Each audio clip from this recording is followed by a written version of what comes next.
Good afternoon, and welcome to our presentation, our panel discussion on neuroscience, art, and Parkinson's. And I want to thank you for coming today. This is such a very special event. I also want to thank the New Mexico School for the Arts. You met Cindy Montoya helping out today, and her staff. Everyone has been marvelous in putting this together, and I want to give them a big thank you. Yes. Very well. First of all, it's my great pleasure to introduce at the far end David Thomas, the artist of the collection, the set. David is a longtime friend and a consummate artist with his printmaking and his painting. He was a college art professor and also the founder of the Indochina Arts Partnership. And he is, I can't say enough about David as a person and the art. His art and what it expresses is the reason, the basis of why we are here today, because the art tells the story.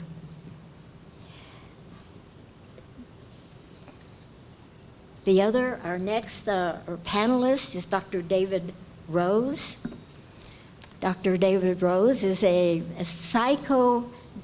neuropsychologist.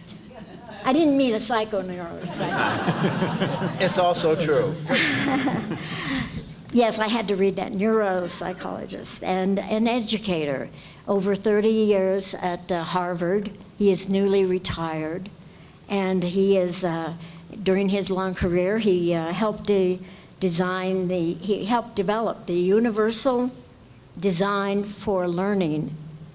And he is most interested now in the principles and the practices of both how we are educated and how we learn. So David, thank you for coming all this way from Boston to be with us today. Then we have Dan Monroe, who will be our moderator of the panel. Dan has lived in Santa Fe. We decided about 5 years. Right. And he is a retired CEO of now I'm going to say it both ways, Peabody Essex Museum, which is, we would say here in the rest of the world, the Peabody Essex Museum in Salem, Massachusetts. That museum, it's an international museum of art and culture. He is a national museum leader who has served as chair of the American Alliance of Museums and president of the Association of Art Museum Directors. He is the founder of the first initiative to apply the neurosciences to the design of art and cultural experiences. So we have our panel today, and David has said he's here, and he said most of his talk, his speech is already on the wall at the Vladem. You can see what he's talking about there at the wall. So he may not say that much today, but his art speaks for itself. So without much ado, there'll be a question and answer period, time permitting, afterward. And would like to introduce Dan Monroe as our moderator for today. Thank you.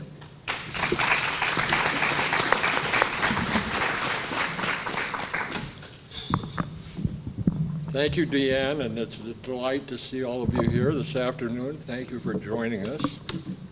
Special thanks to Deanne for doing a tremendous amount of work organizing this entire program and the exhibition, and all the volunteers and people that helped in that process. I'm going to talk today about, thank you all, about sense of self and consciousness and the dramatic impact that Parkinson's can have on both.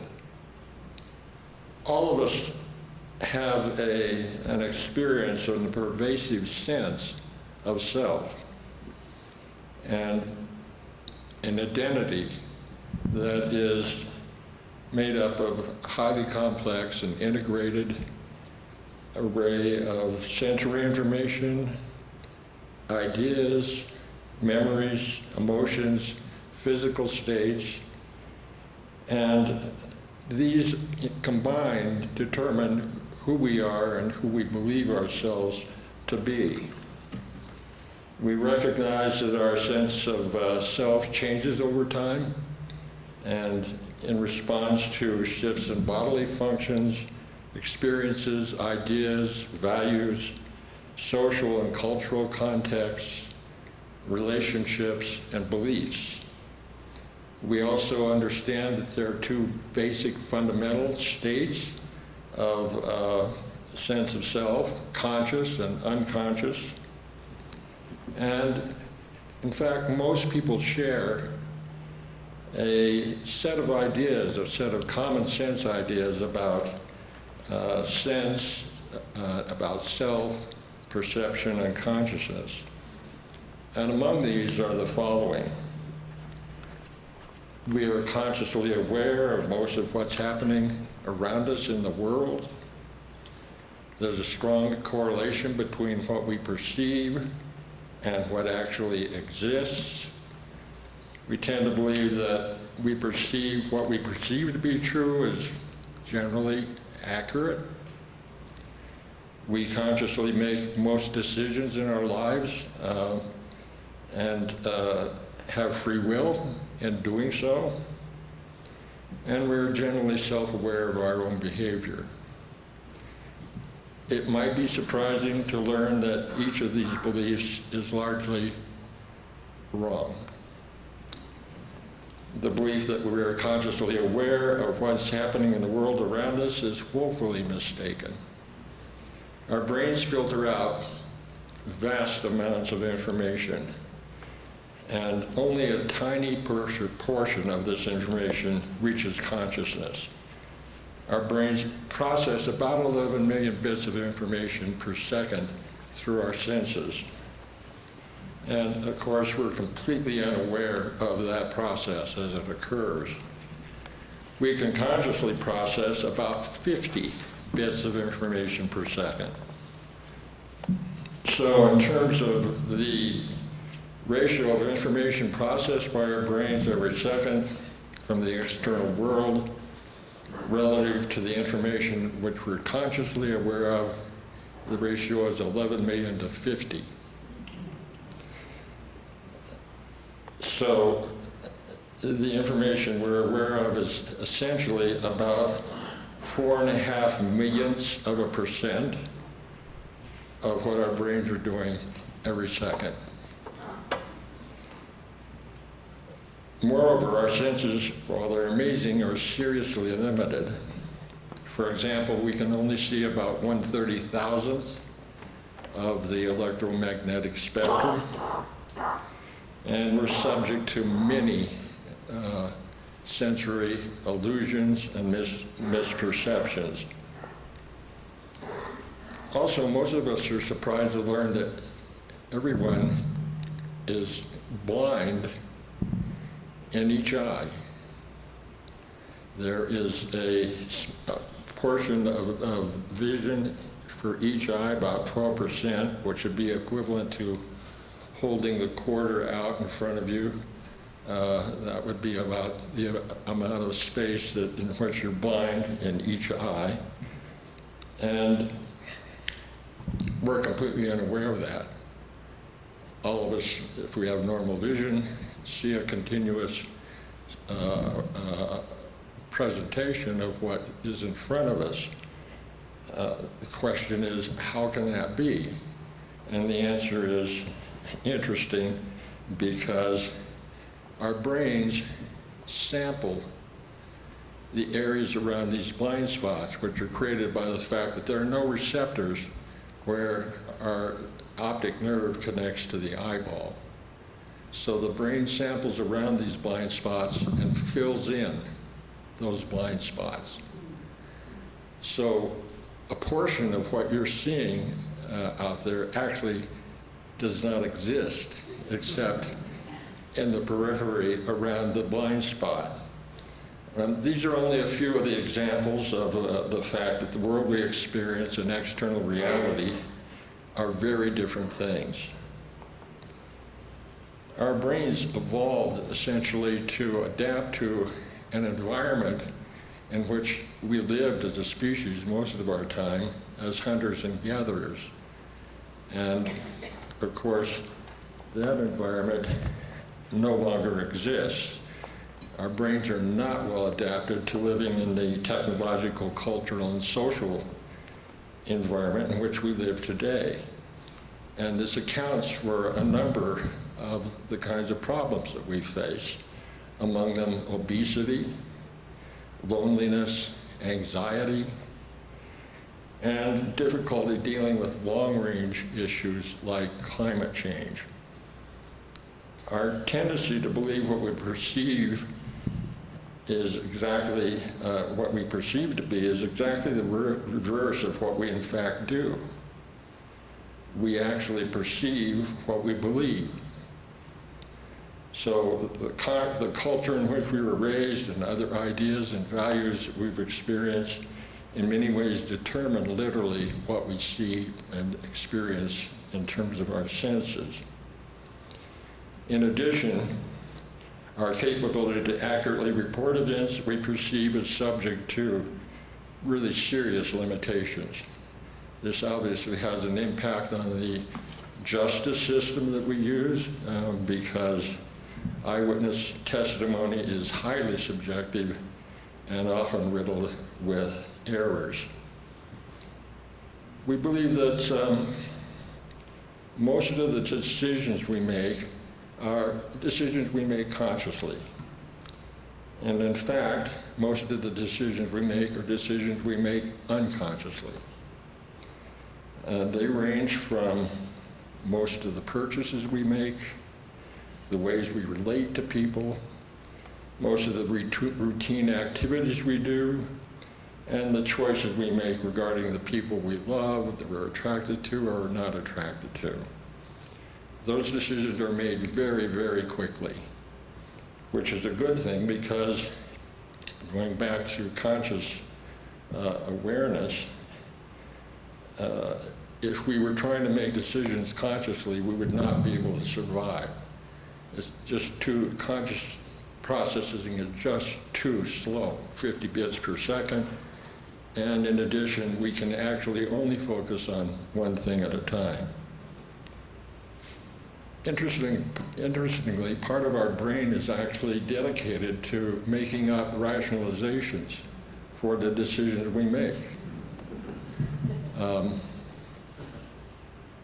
Even if they're, from a rational standpoint, crazy or make no sense whatsoever. And we also, of course, believe that we have free will in making the decisions, and this belief is fraught with all kinds of scientific and philosophical, psychological, and religious problems, but there are numerous experiments that suggest that our brains make unconscious decisions about the actions or choices we'll make up to 10 seconds before we're aware of actually making a decision. There are other experiments that show that we may feel that we're entirely free in making a decision, but given the structure of the experimental setup, there was actually very, very little choice. But notwithstanding, we feel like we made a freely made decision. Our level of self-awareness is variable, often fairly limited. For example, 65 to 85% of drivers believe that they're excellent or very good, which is, of course, statistically impossible. And many CEOs seriously overrate their performance to the detriment of the organizations they lead. All of us are familiar with the experience of coming to grips with aspects of ourselves of which we're unaware or only marginally aware, some of which actually may not be that positive, productive, or even in our best interest. So our sense of having this integrated self is entirely dependent on our brains functioning normally. Many brain dysfunctions, including Parkinson's, can fragment sense of self or even create multiple selves. For example, if you cut the corpus callosum, which is the primary cable between the right and left hemispheres of the brain, it creates, in effect, two cells. And they may, in fact, conflict with each other. So one self may want to vote one way, and another self will present an arm from actually filling in the little dot because they want to vote another way. So it's one thing to learn that many of the ideas that we have about our most basic sense of who we are and how we function in the world are often erroneous. It's another to experience uncontrolled disruptions and fragmentation of oneself due to brain dysfunction. And this is a profoundly disturbing experience many individuals with Parkinson's experience. The most common disruption for Parkinson's is, of course, inability to make the body move in ways that one wants and intends. All of this is caused by loss of dopamine, a neurotransmitter that causes disruption between the systems that control intention and the systems that control execution. It makes people feel who have Parkinson's in many ways at war with their own body. There are about 1.5 million Americans that suffer from Parkinson's. Vietnam vets like David, who were exposed heavily to Agent Orange, are far more likely to contract Parkinson's than the average. David has said that he often feels at war with his brain. And not only because it fails to do what he wants in terms of bodily movement, but also because it can act entirely on its own or fail to follow through on what he intends to say or how he intends to express himself. This is deeply disturbing, corrosive, and difficult for David as well for his family and friends and people he interacts with. Parkinson's is essentially fragmenting a sense of self. And this phenomenon really underscores the fragility of our sense of self, which, if our brains are working normally, feels intact, integrated, and hard to imagine that it could function in some other way. But in fact, what David experiences is something very, very different. And it's hard for us to imagine what that would be like. And that's part of the reason that David's art is so important, compelling, disturbing, and helpful. As an artist and art educator, artistic creativity is really core to David's sense of self. And art itself is core to human identity, going back more than 70,000 years in our experience as a species. Through his art, David provides a way for us to feel and better understand the disruptions that Parkinson's creates in his sense of self. If you consider this image, it is an MRI image of David's brain, to which he's added surrealistic conduits that connect to some mysterious layer floating above his brain, from which other conduits emerge and siphon off his thoughts, memories, and emotions, and evaporate in empty space. I find this image deeply disturbing, and it powerfully captures his experience of what happens sometimes with his brain. It is an entity no longer entirely within his control and foreign to his sense of self. Transforming a deeply disturbing and disruptive experience in which one's brain is not working right demands great commitment, talent, courage, and a lot of discipline. We're indebted to you, David, for your creativity and courage in creating these works, which you have. If you haven't seen, I encourage you to do so. And by doing so, you create a way that goes beyond words or scientific descriptions of what it feels like to have this experience in which one's self is no longer integrated and is in fact fragmented. It also enables us to understand the impact of Parkinson's in ways that would not otherwise be possible. And finally, it helps us and encourages us to think more deeply about our own sense of self and its mysteries, and the fact that it is in many ways not what we think it is. So for all of that, David, thank you. And thank you for your attendance and attention. Now, David Rose, Dr. David Rose.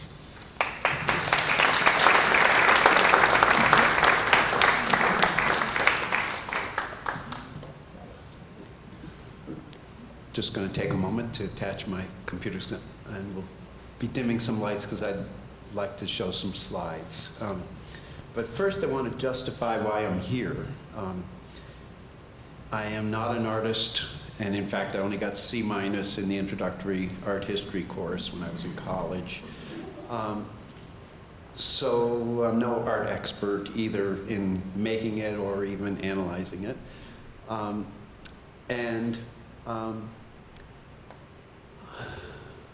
I have many other deficits too, but anyway, the other thing is I'm not an expert on Parkinson's disease, and that's largely what we're here to talk about, and at least its intersection with art. And my relationship to that is quite informal, and I just want to explain it a little bit. So my background actually is as an educator, as was mentioned, and I've taught at almost every level, from really, really very severely and profoundly disabled people up through Harvard University. And so I have a sort of broad background of what learning looks like, and particularly what learning troubles are and what learning strengths are at many different levels. And that's been exciting and fun work. But Parkinson's only appeared once in a while. And I'd be reading, because I'm sorry, I left out a key thing. I became very interested in individual differences all along that. Why were some people so good at whatever we were doing and some people so lacking? And how did schools adjust to that? How did they make, how could they be successful with a wide variety of learners? Anyway, so I read, got very interested in brains, our learning organs, and ended up, even though I was in the School of Education, ended up taking a lot of neuroscience courses and worked my way up to advanced neuroanatomy at Harvard Medical School. I just want to say, at the end of the course, unlike fine arts where I did terribly, the professor said, knowing that I was not a medical student, none of that, he said, you know, you did remarkably well in this class. I'm going to give you an A+. And I was like, holy cow. And I was, of course, felt fabulous about this and told my daughter, who was a medical student, and she says, Dad, everybody else was a neurologist, you know, and a resident in neurology. They were mostly been up for 36 hours, and they were asleep. The professor was just happy you were awake. You know how daughters can be. Anyway, so I picked up a lot of neuroscience, and that became my sort of lens through which I looked at why are we so different, and why do schools have so much trouble dealing with that difference? And the work that I did, that Dan mentioned, or Deanne did, led finally to working on what's called universal design for learning. How do we make schools that are more responsive to individual differences? Not trying to, Dan and I have had some great discussions, we're staying at his house. Schools tend to try to standardize kids, make them more or less all the same. And we give them standardized tests, and we have that kind of industrial feel for what should happen to school. If I don't mind, if Dan wouldn't mind, I'd like to quote him. We had a great discussion. Dan hated school, and he became this fabulous, lots of you don't know Dan, but he's just very famous in our region for making this fabulous museum, which I ended up working fairly close to him. We admired it, even though I got a C- in art. And he was just a remarkably capable person.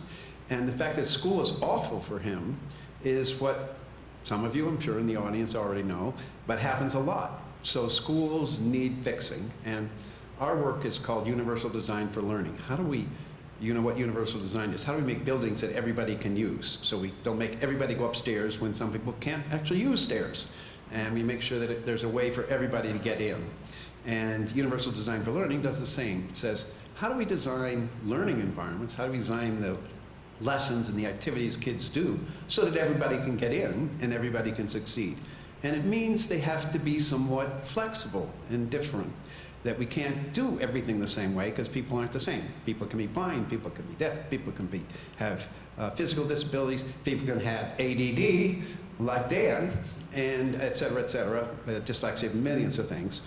So we have traditionally, as a school system, blamed the kids and said, you're broken in some way, and you need to go and get yourself fixed, or we're going to put you in a special place to get fixed, or we're going to put you in a special classroom, all sorts of things. And a lot of them, like Dan was not actually a bad learner, and the school needed to be different in order for school to really work for him. And actually, Dan went on to teach, which I didn't know until this trip. And it sounded like he was a fabulous teacher because he taught more like he would like to learn. Anyway, so that's what I do. And so I was reading neurological literature about individual differences. How different are we as learners? And I came across articles every once in a while about Parkinson's.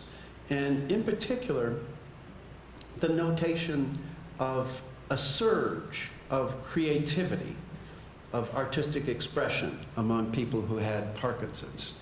And I was like thinking, it's not usual to think of people acquiring a very significant disease and getting better at something. So that, just piqued my curiosity, but I didn't know how to follow up or do anything with it. But I mentioned it to one of my friends who was a professor also in education, and she was having her 75th birthday and invited, because she knows, David Thomas and me, and put us opposite each other at a table, thinking, I'll bet these two have something to learn from each other. And so David and I sat opposite each other when other people were talking about the Celtics or something, And we were talking about Parkinson's and art and all those kind of things. And I had an education very quickly, and I told him, I've read the neurological literature, and so on, began a discussion. So that's what my interest is, but I just want to say I don't work with people who have Parkinson's as my job. I'm not an expert on Parkinson's either. So the question is, why have I flown 3,000 miles to come out here, other than really liking David, and actually Dan too? I think I'm here because of the learning science part. That is, that the things that I've learned from David have enriched how I view what learning really is. Certainly it has worked that well on art, but also just understanding the brain better than I did before. So I want to talk a little bit about that. So I'm going to slow some slides to kind of give you a sense of brain stuff for a little while, and then I'll stop with slides and do some kind of more talky stuff. But I hope that sounds okay. I'm just going to do a quick introduction to the brain so that we can talk about it. So the way I look at it, and the way my A+ neuroanatomy teacher taught me, was that there's 3 large divisions of the networks of the brain. And you see them in pictures here. The blue part is the front of your brain, often called strategic cortex, motor cortex, the action part of cortex. On the right side, in magenta, you have the part of your brain which I'm labeling here recognition cortex, but it's where all of the information from the outside world comes in. Okay, so your vision, hearing, all of those things come in the back of your brain. And that's very different from the front of your brain, which is largely you acting on the world. Okay? And then you have to go into the middle of the brain, where you see this figure in the middle with the green.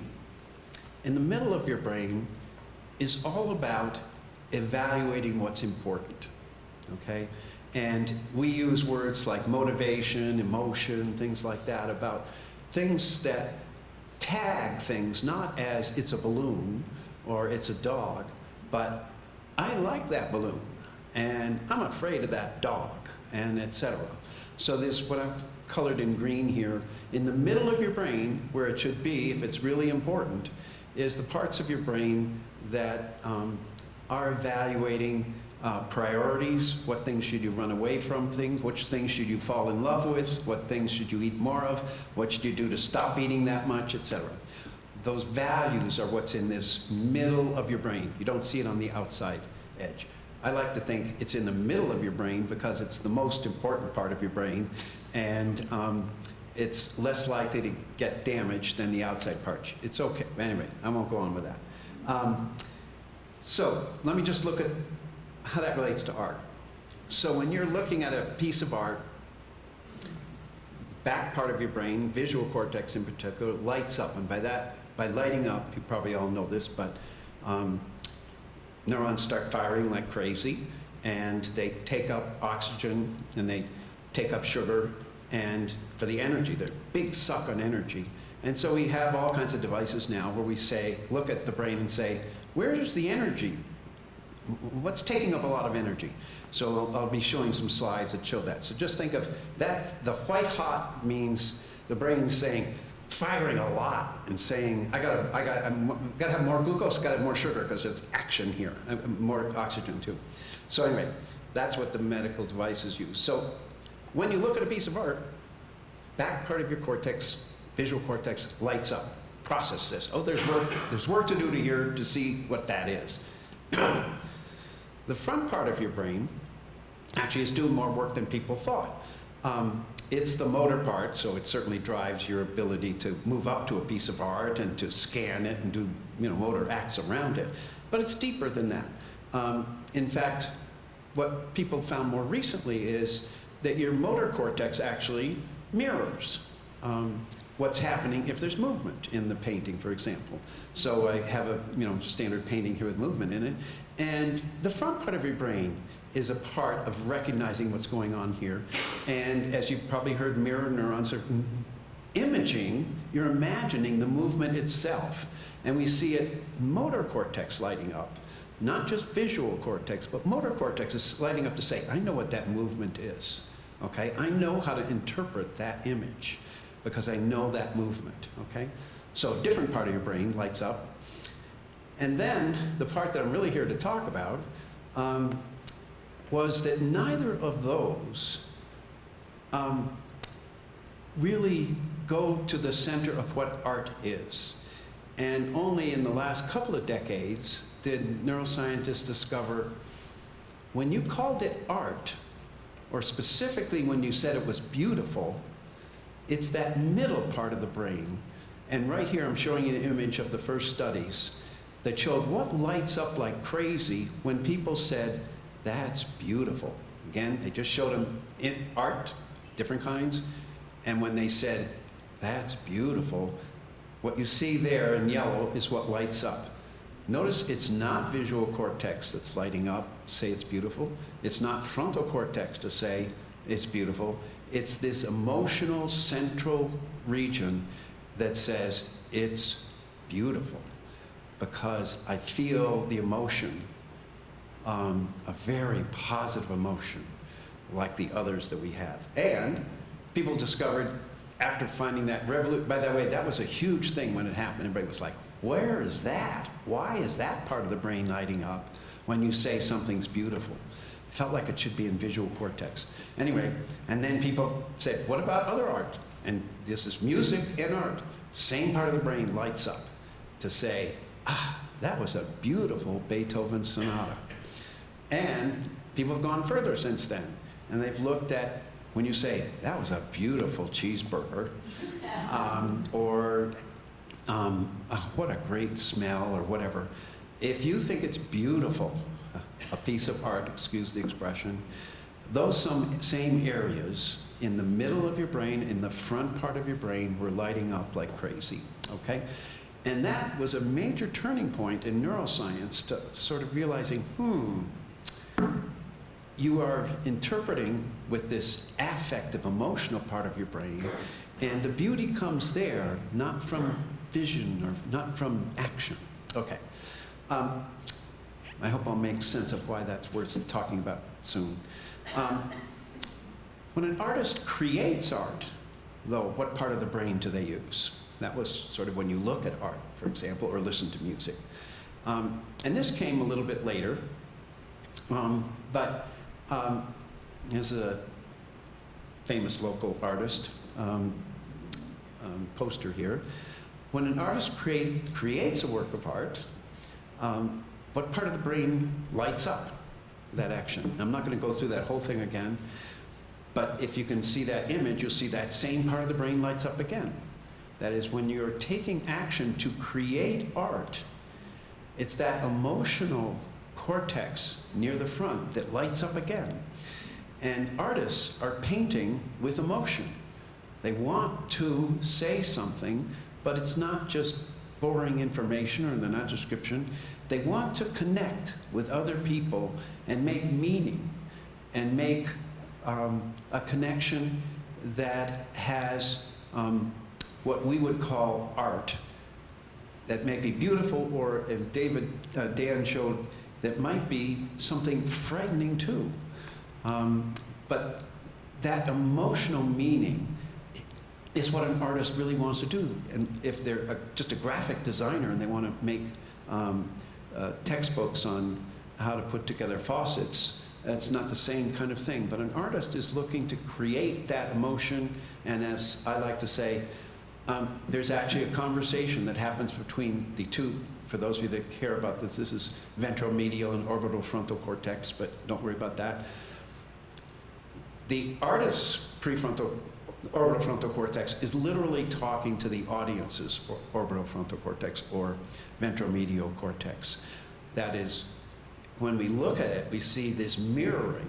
The artist, when he or she made the art, began there, and the person in the art museum, when they look, that's where they see what the painting's all about. The emotion of it, the I love it part comes. Okay? I hope that's... So, art either way, taking it in, expressing it out. This 3 parts are used, but the part that I want to concentrate on today is that affective, emotional, motivational part that is central to what makes it art and not just an illustration. And for things we'll talk about in a minute, art provides the challenge to exercise all of our emotional muscles. All of those emotional parts of our brain get exercised when we do art or when we experience art and love it, or even when we are disturbed by it, okay? All right, so that's kind of, just wanted to say, making art and appreciating art takes huge amounts of the brain. And Dan alluded to the jillions of connections we now realize. And now, actually, the studies just came out recently to say, oh my God, it's even bigger how much of our brain we use when we look at something like art or have a conversation with someone that's important to us. Okay, so I want to get to the thing that's brought us together. What is Parkinson's disease, and how does it relate to all of this? So Parkinson's disease, as Dan alluded to, is dopamine deficiency. And that means that for one of several reasons, there's less of one of the major transmitters in the brain called dopamine, less available, okay? Either because it's not being made enough or because it's not being uptaken enough, okay? So it's a dopamine deficiency. And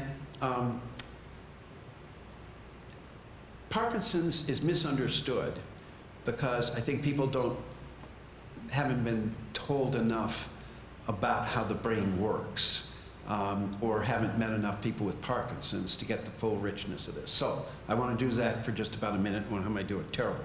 Okay. Dopamine deficiency results in motor disorders. There's a tract of dopamine that goes right to some of the basal ganglia that are important to motor movements. And that's the thing that people notice, because it's visual, that people with Parkinson's have motor things going on. You can see them, and they're incredibly aggravating. The other two, they're mostly, people consider the other two tracks, are less obvious. And they go to that area that I was talking about. They go right to that ventromedial cortex, to orbital frontal cortex, and you get two kinds of results. One is you get what's called anhedonia, means you don't feel things as much. Not the joy of beauty, not even so much the fear of anticipation, but you lose the emotional aspects of art and conversation and people and love and all of that. Anhedonia is just a fancy word for that. And it's called among neurologists the loss of liking. You don't like things not anymore, but much reduced. You don't have that same effect. Ooh, I love that. Another part of the dopamine pathways is even more interesting. And that has to do with, it goes all the way up through prefrontal cortex and beyond. You see here this blue thing that covers most of our cortex. It's again a dopamine tract, and it has a different function. It's not about liking things or fearing them. Dopamine's mostly liking, but it's about not wanting things. And one of the things that neuroscience got completely abuzz about was the discovery that dopamine, first you get a rush when you have a fabulous cheeseburger, and that's dopamine in the one part of the simple part of your brain. But then very quickly, that dies away. And what you get is a dopamine rush when you see a hamburger over there. And people begin to, and where you see your loved one, or you have something that you love doing and you see a ski hill, what happens is dopamine starts firing before you're there. I want that. I'd like to be skiing, or I'd like to have that cheeseburger. And that begins the whole thing about motivating for you. It's in the future, I want it. Not that I like it.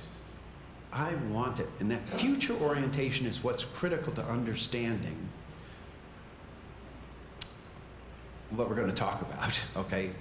Hopefully we'll finish soon enough. But Parkinson's is a lot of what people didn't understand is that wanting part, okay? And I want to use that to summarize. Anyway, I'm going to skip this. Now people think of dopamine as two parts. Liking things. If you don't have enough dopamine, you aren't going to like them as much. And wanting things. I'm motivated, I want to get that, okay? And I'll skip that, and mesolimbic name is pathway. What about Parkinson's? Most everybody knows that first tract, the motor tract, the nigrostriatal tract it's called, has less dopamine. And it leads to the motor symptoms that everybody recognizes part of Parkinson's disease. But what I'm here today talking about, because we're talking about art, is I want to emphasize the other parts, the wanting and the liking. Parkinson's disease also affects those to varying extents, just like the motor. In fact, David was talking, I know there's a lot of people with Parkinson's here, and I should have said this right at the beginning, people with Parkinson's also are not all alike. Those of you who don't have Parkinson's, I shouldn't be the one to tell you, but people with Parkinson's aren't all alike. You're not surprised, I'm sure. And they have great differences in how dopamine is working in their brain. So some, the motor symptoms come fast and early. For others, other things, they have become less social, more apathetic about things. They don't seem as motivated as they used to be long before any motor symptoms. And people weren't very good at picking those up. And now neurologists too are realizing we've got to watch those social signals. And those, they don't like art anymore. That didn't used to seem like anything. But, one of the things that precedes is motor symptoms as the full Parkinson's develops, okay? So very different things happen with them. I'm getting near the end, I apologize. Treating Parkinson's disease has sort of narrowly focused on the motor symptoms. How do we reduce those? And I think you all know what the classic treatments are. Give them precursors of dopamine. L-Dopa is a terrific and widely used drug to decrease the amount of deficiency in dopamine. Give them some more dopamine, and it really, really helps. It's a terrific drug in many ways. But what's happening lately is a change to realizing that's a bottom-up kind of treatment. It's saying, okay, let's go after what originally happened, the dopamine loss. But as Dan said, our brains are really much more interesting than that. And we have a lot of top-down effects, that we have incredibly large brains. And they too have huge effects on how Parkinson's is expressed and how much there is. And so now we realize that doing art, getting dopamine going by doing something you love, turns out to be very good for Parkinson's patients. Viewing art and making art are both increasingly seen as treatments. What do? They top down elicit dopamine, okay?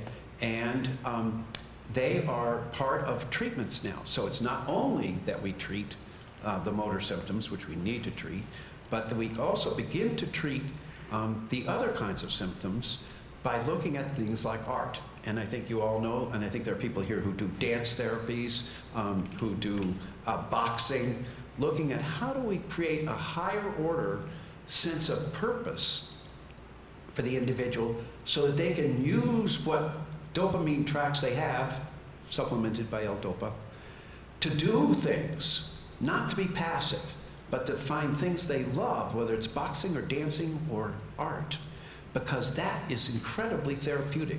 And at first it was thought by me too as something, oh, that's not real.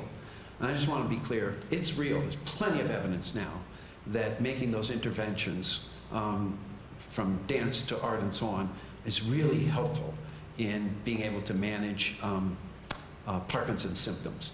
So I want to say that now a balanced and full treatment of Parkinson's, we understand there's medication things we should do, but there are these educational building things that we should be doing all the time as key parts of how we work with people with Parkinson's. And I'll skip that. I guess I got to say that. I want to be careful. One of the bad things about the medical treatments, L-Dopa and the others that are now used, is A, it's really good to get you up to a sufficient level of dopamine, but it has the danger of going too far. And I think lots of you have had that experience. You have to be very careful in working with your doctor and neurologist, because dopamine really does accentuate the motives and the imagination about the future.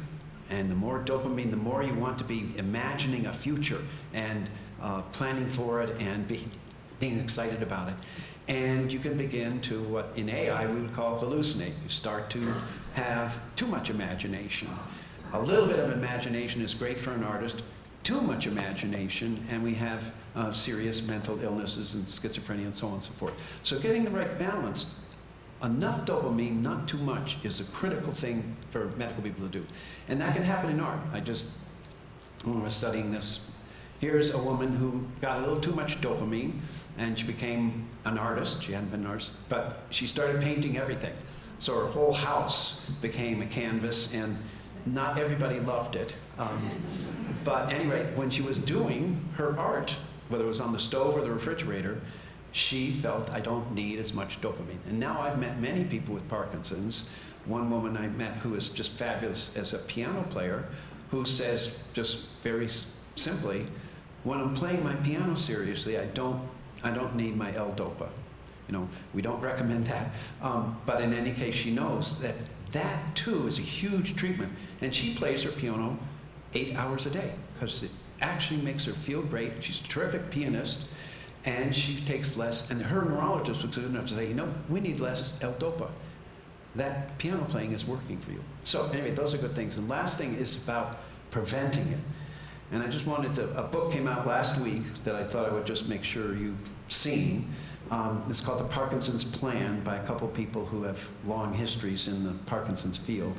And it's largely a medical view of how can we do to prevent Parkinson's. And it's full of a wider view of Parkinson's, and we need a cultural take on how to work with Parkinson's. And strongly it argues we need to include Parkinson's patients as part of our treatment plan instead of things we do to them. So I recommend looking at this book. But it, to me, is too narrow because it doesn't go fully into the fact that I'm going to tell you now, which is a final one, and that is when people do studies of who doesn't get Parkinson's or gets it less strongly, less destructively. And there are big differences. Big differences by where you live. There are big differences by all sorts of things. But one is by what you do for a living, what you do spending on your time. And you know who does among the very best in not getting Parkinson's symptoms? Artists. Okay? And some of these studies are very large, thousands of people, where they look at who gets Parkinson's symptoms. And if you are a practicing artist, doing art all the time, you're much less likely to get those symptoms. That is also true, I'm sure. They haven't done the studies for dancing, for boxing, for all sorts of things. That passion, that dopamine passion, is a protective thing. And people are increasingly understanding that. And I'm sorry that this Parkinson's Plan book doesn't go enough into that. But I would argue that hopefully you will too. And I know there's fabulous people here who are working on making sure that people with Parkinson's are active, they are using their motor movement, they're using their front part of their brain, and they're using that emotional part of their brain, and they're using it all the time and strongly. And that passion needs to be reinforced just as much as taking L-Dopa. Anyway, I'm sorry I went on too long, but I'm done.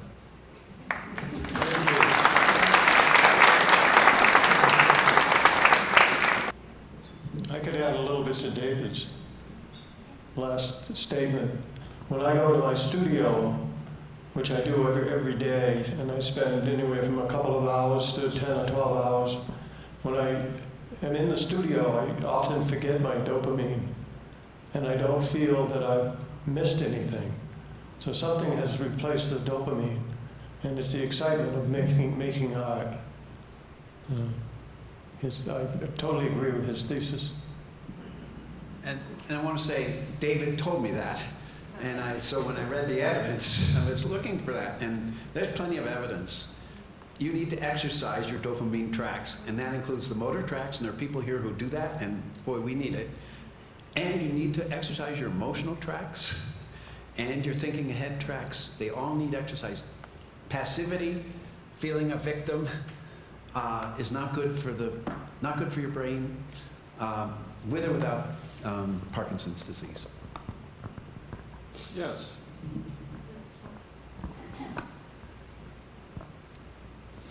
Thank you, Dee. My name is Bunny Hall, and I have a question regarding the lack of motivation, the motivation that seems to fade away with Parkinson's. How do you address that? Because you sound as if your passion has taken the place of your motivation, and if the motivation part is missing, what is taking you forward to begin your art-making process? Yeah. I've always done it ever since I was maybe 10 years old. Art has been an important part of my life. My grandmother was a very fine artist. My father probably would have been, but he was in World War II and didn't have that opportunity. I don't find motivation a big problem. I have a wife who totally supports my career. Without her support and her encouragement and her pushing me out of the house at times to go to my studio, she'd say, "Why aren't you in your studio? I've got things to do." So Parkinson's can take away some of the motivation, and you just have to push. It's not easy every day, but most days it works. My frustration today, for example, is the Parkinson's. I wasn't able to push back strong enough to make a formal speech. That's why I haven't made a presentation like these two wonderful presentations you just heard. I would love to do that, but the Parkinson's dopamine, I wish they'd change the name of dopamine. You could call it smartamine or something. I'd like just to add, because what schools should be doing for Parkinson's, one of the lessons from Parkinson's, schools need to be finding what the kids' passion is. We tend to focus on the kids' disabilities, the problems they're having and whatever, and teach that, which is demotivating for lots of kids. And what schools should be about is some of that, absolutely some remediation, but a lot of what are you good at and how do we make sure you do that every day so that when you come to school you're like wanting to do it. And Parkinson's teaches us that lesson. It's strong enough to overcome real dopamine deficiency if we can get a passion. It's not going to be art for everybody, but there's a wide range of things people could do the same thing with. This is sort of two things. Is regular exercise, swimming or going to the gym, does that count as sort of a passion if you're not generally passionate about it? And also, does meditation affect the middle of the brain the same way as the other things did? I didn't hear the last part.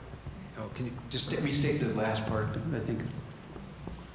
Does meditation affect the middle part of the brain the same way as the pictures of the other seeing beautiful art does? Yeah. Okay, Dan wants me to take it. I feel like I would be overstating my knowledge in the area of meditation. There's no doubt it's a big thing going on. And that meditation, in my ignorance, I would say it would be as a terrific thing for people with Parkinson's as it is for other people. And I forget the first part of your question, I apologize. The Exercise. Oh, regular exercise. Same thing. And I know that there are people here that do fabulous motor stuff. Where are you? Oh, There you are, okay. And some of that is going to be people's passion. They love the motor stuff. Some of it, we do things that aren't our key passion, but that we need to keep ourselves going. And so I think they can talk to you. In fact, they are talking a week from now, and they will talk to you more about that. And I just want to say that's Sean who waved at them, and I talked with him last night. I learned more about Parkinson's in that 5-minute conversation we had than I've learned in all my reading in the last few months. So talk to people who are finding success. But if you only do exercise, that would be a big mistake for a person who doesn't, that's not their passion. And I think both for regular kids and for kids with Parkinson's, a good teacher is part of their job is to find out what are your passions. Because what we want is expert learners, kids who are really good learners. And they're going to get really good learners if we find out what they're passionate about and really make sure they have time to do it. And the same is true for Parkinson's. If we said to him he should be a dancer, he'd be terrible. What do you mean? The other impact that meditation can have is it affects your sense of self. And in a number of ways, the meditation plus working on awareness can both have a significant impact on expanding your sense of self. And Buddhists who meditate in certain ways often actually lose themselves. But I think likely is a very, very good thing to be doing, whether you have Parkinson's or not. David, could you talk a little bit about how you respond to the fact that your brain isn't doing what you want or intend always? And what do you do in response to that? I thought you meant me. No. That's a very good question. Very difficult to answer. My wife could probably tell you more clearly how I respond. I tend to go into what I call a funk, and it's hard for me to get out of the funk. I have to push hard, and sometimes it takes a few hours, sometimes it takes 3 or 4 days, or even a week. But you have to push on, that's all. I just realized I didn't say something important. When people found all these articles, people had all these articles saying about how Parkinson's patients become artists, and dopamine did it. I want to be clear that there's been a ton of evidence more recently. Dopamine does not make you an artist. David was an artist, and that was his passion and what he's good at, and dopamine allowed him to do it, and that would be true of all of the others. So dopamine is not and that's what I'm a little cautious about this book. It feels like the medications are the magic, and I think David is the magic. The dopamine just allows him to express that magic better. Deanne, there was a question over here first.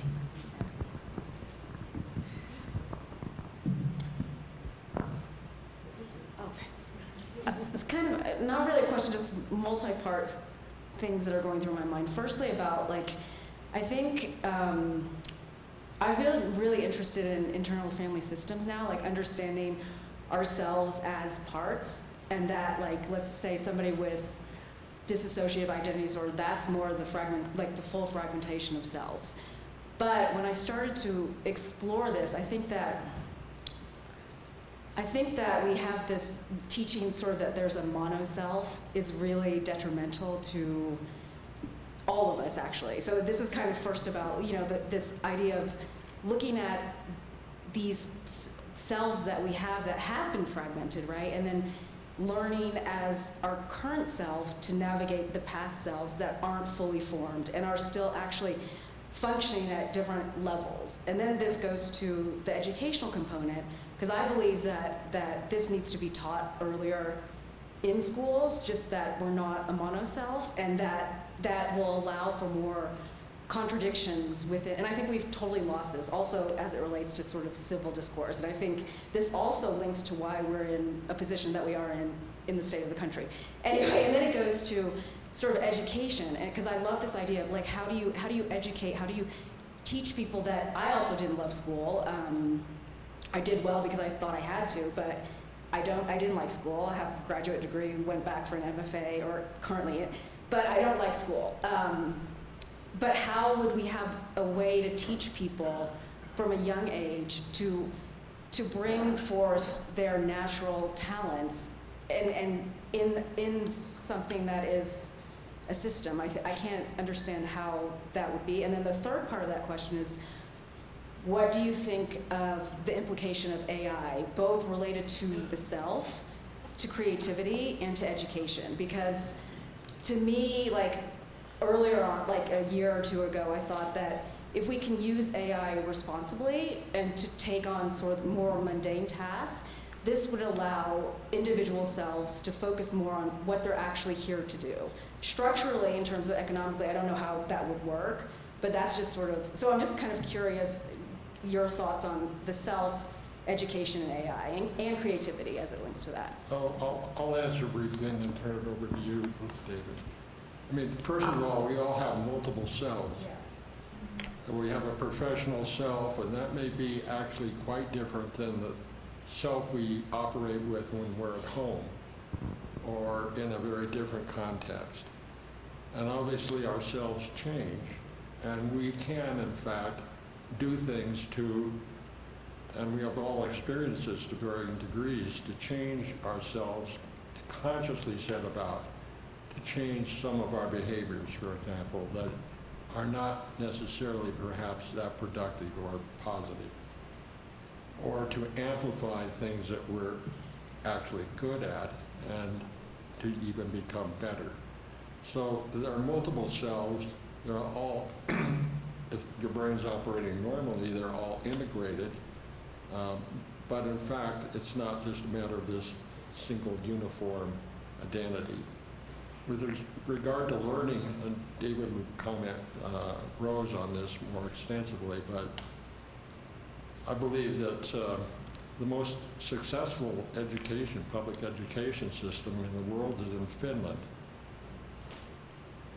Interestingly, most of the ideas that are employed there to make it the most successful were developed in the United States. But of course, as all of you know, the public education system in the United States is far from the best in the world. So there are some very basic things I'd just touch on. David already touched on them. One is,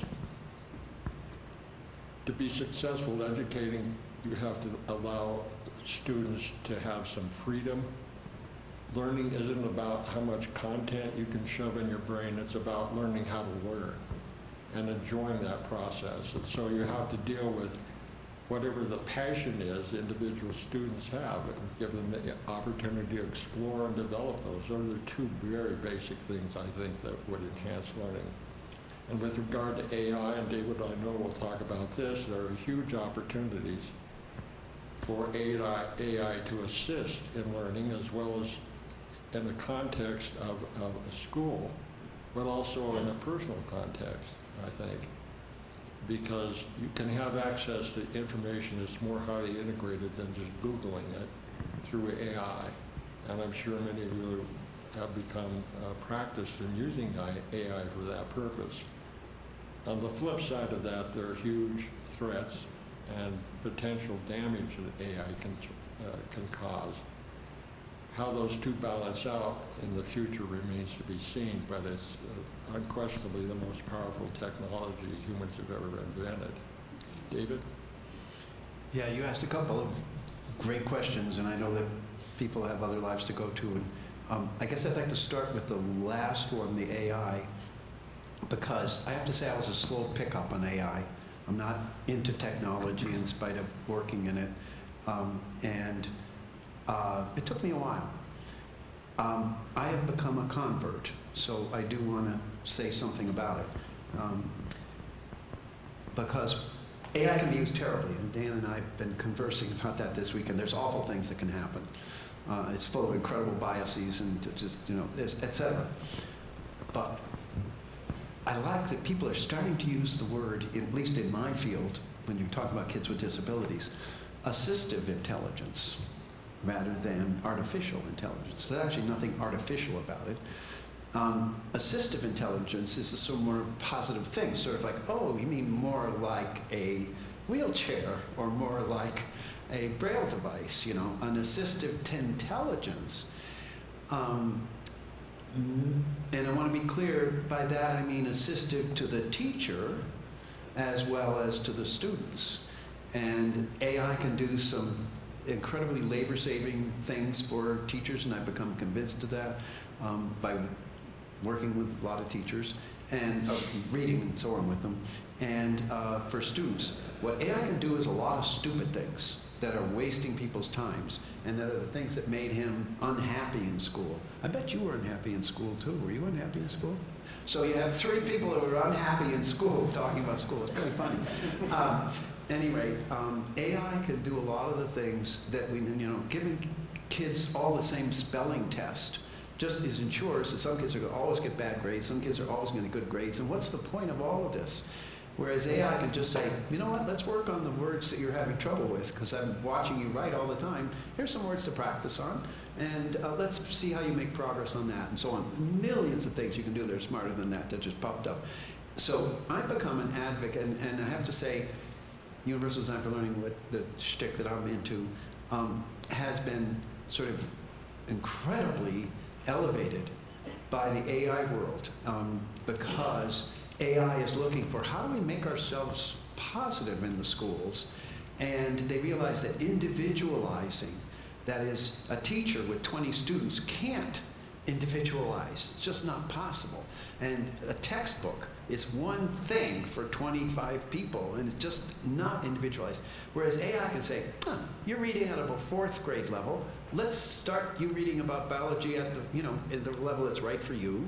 But you're going to learn biology. We're going after high-level biology. You're going to not be said you can't do biology because you're only a 4th grade reader. We're doing biology and so on. And it can say, you're blind, you know what? It's all going to talk itself aloud to you. You're not going to not take biology. And if you have CP, no, it can't, you're not going to not be able to do it because you can't do the lab equipment, or you can't turn the textbook, because you can do it in a simulation and you'll be fine. So AI has enormous advantages in terms of individualizing instruction, making it so that these 2 guys that are brilliant aren't bored. That would be a big help. Sorry, there's one more point I wanted to make. It's gone. What? Oh, and by the way, I have a large amount of shares in OpenAI. No, I don't. I can't remember what I was going to say, but anyway, I've talked enough. One more question.